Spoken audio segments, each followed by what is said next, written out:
ఏంటి ప్రభువా, నాకు నేను నీకు కావాలా? అవును కావాలయ్యా. నేను నీకెందుకు కావాలి ప్రభువా?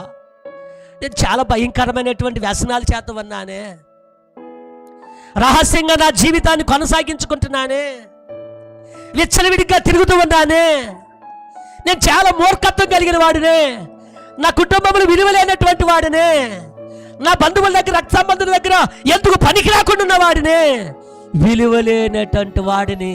ఒకప్పుడు నా దగ్గర అన్నీ ఉన్నాయి, నా దగ్గర ఉన్నవన్నీ కూడా బయటికి వెళ్ళిపోయినాయి. నాలో ఉన్న చెడు వ్యసనమును బట్టి అన్ని బయటికి పంపించేసుకున్నాను. నాలో ఉన్న కోరికలను తీర్చుకున్నట్టు కొరకు నా దగ్గర తలాంతులు సంపాదించుకున్నవన్నీ కూడా బయటికిచ్చి నా కోరిక తీర్చుకుని విలువ లేకుండా చావు బ్రతుకుల్లో కొట్టుమిట్టులాడుతున్నాను. నాకు నేను నీకు అవసరమై ఉన్నానా? నేను నీకు అవసరమై ఉన్నానా?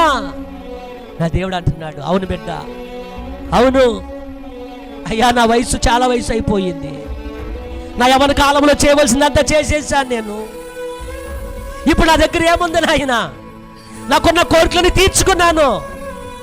ఇప్పుడు నేను శరీరం రోగంతో వ్యాధితో బంధిస్తున్నా, బాధపడుతూ ఉన్నాను నేను. ఇప్పుడు ఎవరు నన్ను అడిగిదామన్న నోరు నాకు రావటం లేదు. అంత దౌర్భాగ్యపు జీవితం జీవించాను నేను. నీకెలా కావాలి?